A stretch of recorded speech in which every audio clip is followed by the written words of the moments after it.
Hello, welcome to my medieval history project. As you can see, I built a medieval castle and village in Minecraft. Right, let's see. So, as you can see, I built a moat surrounding the castle, and a long bridge that you must cross to gain entry. On entry, and at the gate, you must pay a toll, or else you will be denied entrance. If you are unwelcome or are denied entrance, the portcullis will slam down. It is a heavy iron gate that must be lifted from inside. As you can see, the medieval town is bustling with life. It's very clean, this one, but most medieval towns and villages were not. They were very dirty because people used to throw their waste out onto the streets, but that wasn't the style of medieval village or town I wanted to go for. So, as you can see, this is a house for a blacksmith, which you can see by the sign of an anvil on top, in front of the house. So a blacksmith works here.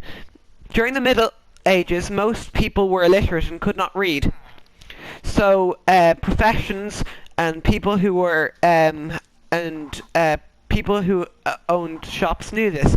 So they decided that they'd make signs on the front of their shops of symbols of what they made, so to make people to come in. So I'll show you inside. So it looks like the blacksmith isn't here, but his workstation, his anvil, is here. And as you can see, this is his master piece, which he submitted to the guild before, and then he became a master craftsman.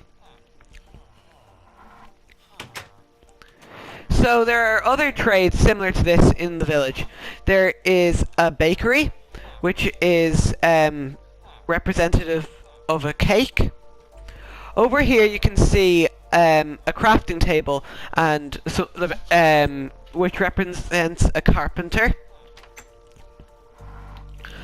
Here you can see a stone cutter, and that is representative of a stonemason. Over here is a barrel, which represents a cooper. And the last and final of these professions is representatives of meat, which I believe is a butcher. So, I'll just walk you through the feudal system, which was the system of organization of society during the Middle Ages. So, during the Middle Ages, there were four main classes, but for this sake, I just put them together, two of them together. So the bottom class were peasants. There were two main types of peasants. There were serfs, and there were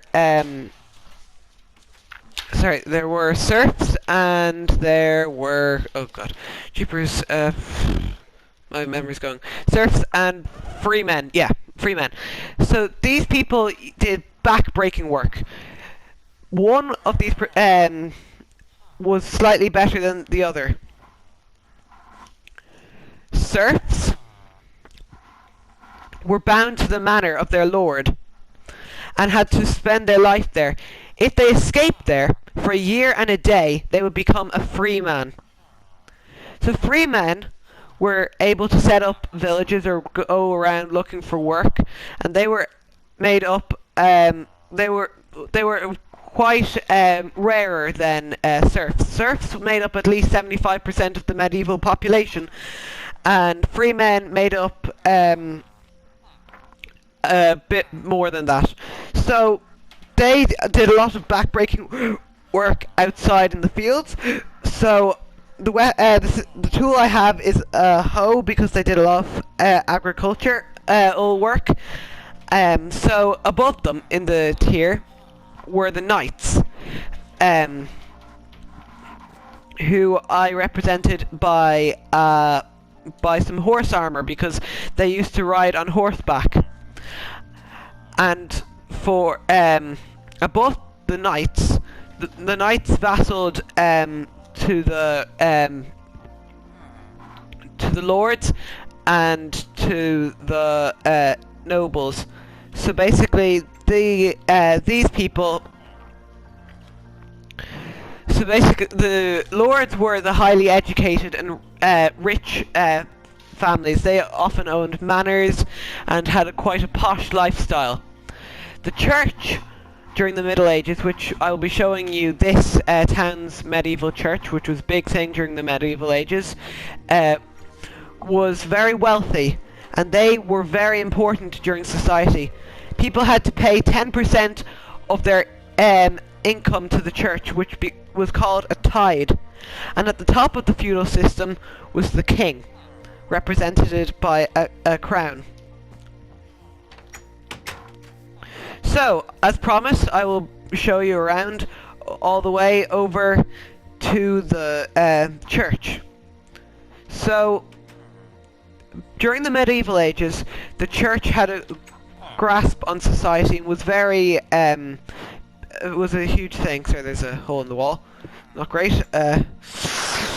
So people were afraid of being sent to hell, and the church often did many had often warned people of that leading their life on would lead to judgment. So over here I have the altar, and I have the a lectern where the Bible is read, and the peasants gather here every Sunday for fun and games.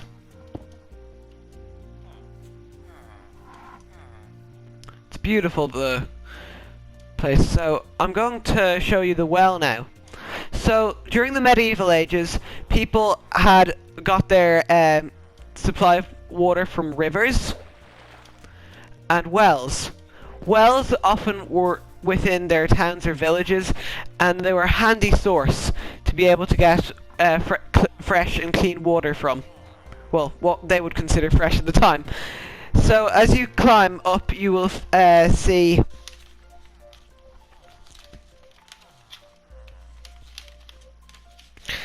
over here we have the battlements over here, and this is a tower, or if you want you can call it a turret, either or. It's your personal preference. So the curtain wall was here and was very strong and was able to withstand an attack from outsiders.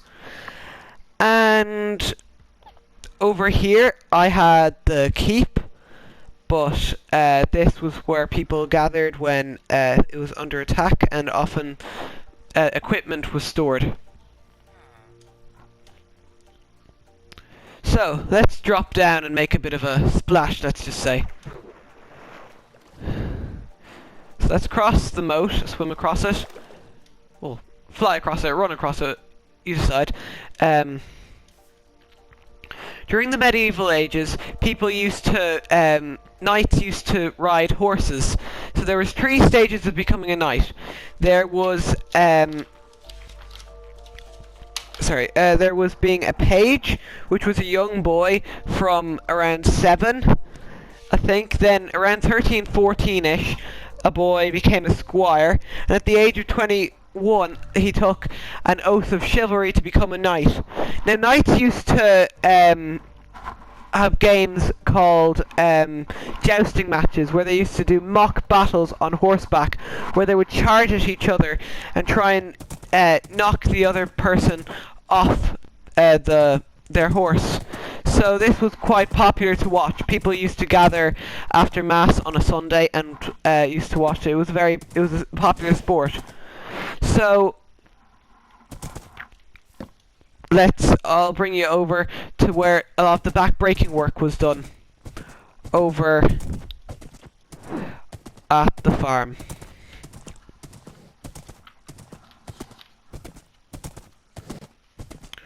So, as you can see, there are 3 fields.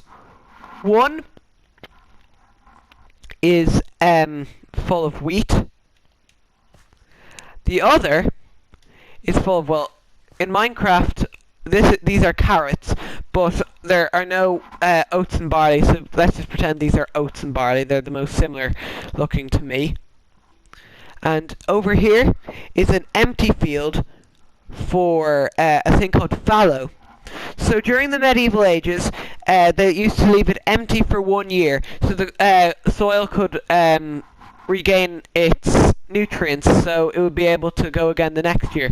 So it would circle around. So as you can see, the fields would change every year. So over here is where in year 1 the wheat would be over here. In year 2 it would be over here.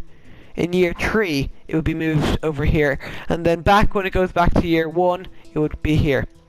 The oats and barley would move over here would be here in this field in year number 1. In number 2 it would be here, and it would be moved over here in year 3.